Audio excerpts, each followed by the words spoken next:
गारुडी होते, कात्या आणि रघु. ते दिवसभर जंगलामध्ये साप पकडत असत. दोघांचा स्वभाव चांगला होता. साप पकडून ते दोघं सापाचं विष काढून औषध बनवणाऱ्या कंपनीला ते विकून सापाला जंगलामध्ये सोडून देत असत. ह्या व्यापारामुळे दोघांचं आयुष्य चांगलं चाललं होतं. एक दिवस कात्या जंगलामध्ये सापांना शोधत होता. तेवढ्यात त्याची नजर एका अनोख्या मनमोहक सापाच्या शेपटीवर पडली.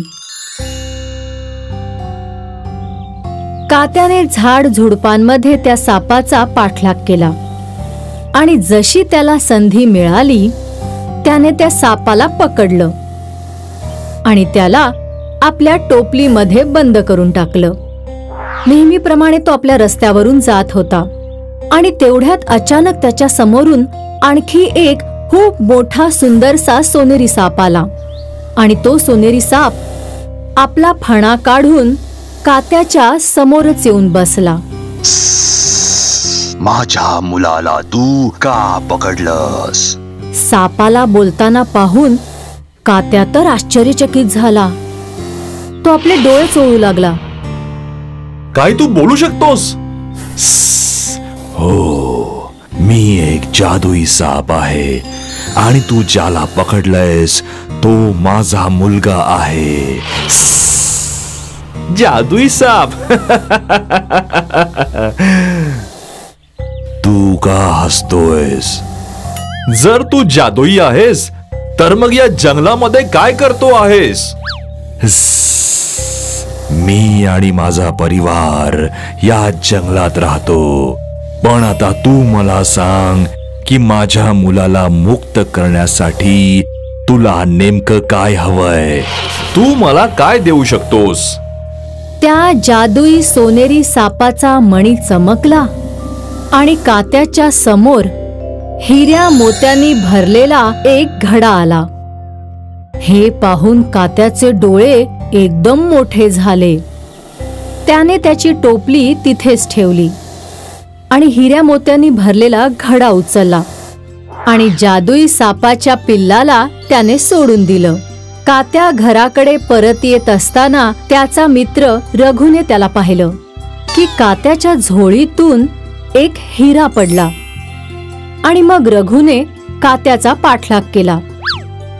कात्या घरी गेला आणि त्याने आपल्या पत्नीला तो हिऱ्या मोत्यांनी भरलेला घडा दाखवला आणि तिला सगळी कहाणी सांगितली. हिऱ्या मोत्यांनी भरलेला घडा पाहून रघुचे डोळे सुद्धा मोठे झाले. त्याच क्षणी रघुनेही ठरवलं की त्यालाही असाच हिऱ्या मोत्यांनी भरलेला घडा हवाय. त्यानंतर तो दररोज जंगलामध्ये जादुई सापाच्या शोधामध्ये निघू लागला. शेवटी एक दिवस रघुला एका सोनेरी सापाची शेपटी दिसली.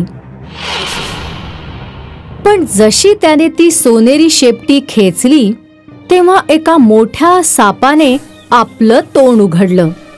एवढा मोठा साप बघून रघु खूप घाबरला आणि इकडे तिकडे पळू लागला आणि जादुई साप रघुचा पाठलाग करू लागला.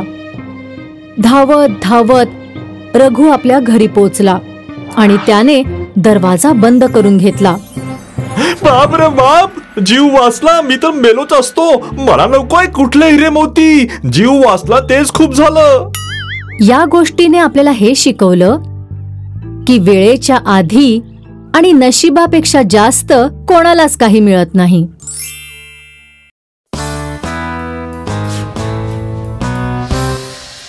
एक बिरजू नावाचा गरीब शेतकरी होता, ज्याच्याकडे शेतीसाठी जमिनीचा छोटासा तुकडा होता. बिरजूची जमीन नापीक होती.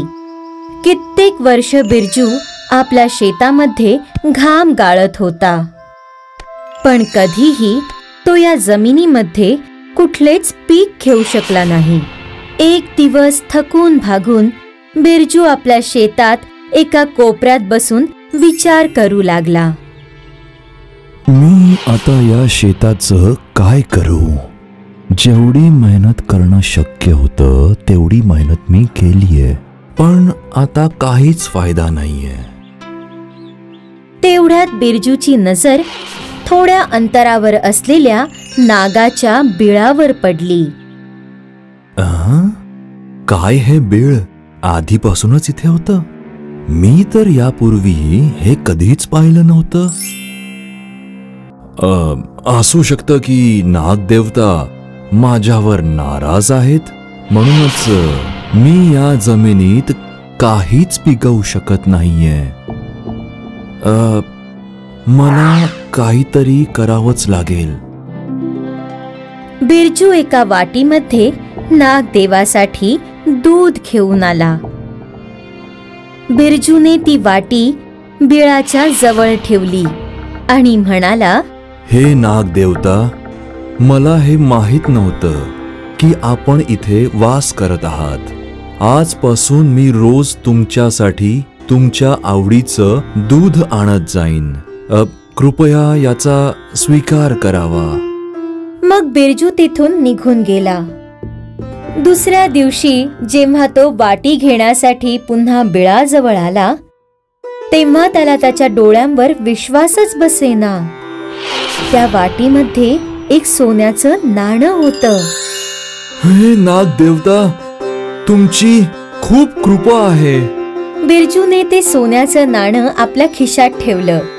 मग काय आता, बिरजूने पुन्हा ती वाटी दुधाने भरली आणि ती वाटी घेऊन तो बिळाजवळ नागदेवाकडे आला. हा प्रकार कित्येक दिवस असाच सुरू राहिला. आता रोज बिरजूला एक सोन्याचं नाणं मिळत राहिलं.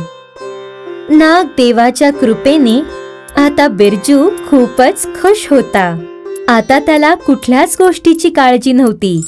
एके दिवशी बिरजू आपल्या घरात खाटेवर बसला होता.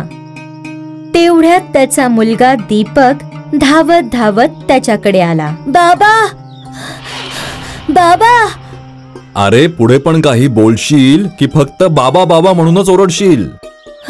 काकींनी निरोप पाठवलाय की घनश्याम आजोबा नाही राहिले. काय? घनश्याम काका देवाघरी गेले? हे देवा, मला लगेचच तिथे जावं लागेल. पण नागदेवता? काय नागदेवता? हे खूपच महत्वाचं आहे. नीट लक्ष देऊन ऐक. आपल्या शेतात उजव्या हाताला एका नागदेवताचं बिळ आहे. तुला दररोज तिथे एक वाटीभर दूध नेऊन ठेवायचं आहे आणि जे पण तुला त्या वाटीत वापस मिळेल ते अत्यंत सावधपणे स्वतःजवळ सांभाळून ठेवायचं आहे. ठीक आहे? बिरजू दुसऱ्या गावी जायला निघून गेला आणि दुसऱ्या दिवशी जसं बिरजूने समजावलं होतं, दीपक दुधाने भरलेली वाटी घेऊन नागदेवाच्या बिळाजवळ आला. त्याने तिथे ती वाटी ठेवली आणि निघून गेला. थोड्या वेळाने जेव्हा तो वाटी घ्यायला परत आला, तेव्हा तो वाटीत सोन्याचं नाणं बघून आश्चर्यचकित झाला. अरे बाप रे, हे तर सोन्याचं नाणं आहे. हेच कारण आहे की बाबांनी वाटीतली गोष्ट सांभाळून ठेवायला सांगितली होती. दीपकने ते सोन्याचं नाणं आपल्या खिशात ठेवलं. दुसऱ्या दिवशी पुन्हा एकदा दीपक दुधाची वाटी घेऊन बिळाजवळ आला आणि पुन्हा एकदा जेव्हा तो वाटी घ्यायला परत आला, पुन्हा त्याला वाटीत सोन्याचं नाणं मिळालं. पण ह्यावेळी दीपकने विचार केला, असं वाटतंय या नागाच्या बिळात खूप जास्त सोन्याची नाणी आहेत. पण हा नाग खूपच कंजूस आहे, म्हणूनच रोज हा फक्त एकच नाणं देतो. पण उद्या मात्र मी ह्याची सगळी नाणी काढून घेईन. पुन्हा एकदा दीपक दुधाने भरलेली वाटी घेऊन नागदेवाच्या बिळाजवळ आला. त्याने ती वाटी नागदेवाच्या बिळाजवळ ठेवली आणि मग दूर जाऊन लपून बसला नागदेवाची बाहेर येण्याची वाट पाहू लागला. जसे नागदेव दूध पिण्यासाठी बिळाच्या बाहेर आले, दीपकने एक काठी घेऊन त्यांच्यावरती हल्ला केला. नागदेव आता खूप भडकले आणि त्यांनी दीपकला दंश केला. दीपकचा जागीच मृत्यू झाला. आता जेव्हा बिरजू आपल्या घरी आला, त्याला आपल्या घराजवळ खूप गर्दी जमलेली दिसली आणि जेव्हा त्याने आपल्या मुलाला मेलेलं पाहिलं, तेव्हा तो ओक्साबोक्शी रडू लागला.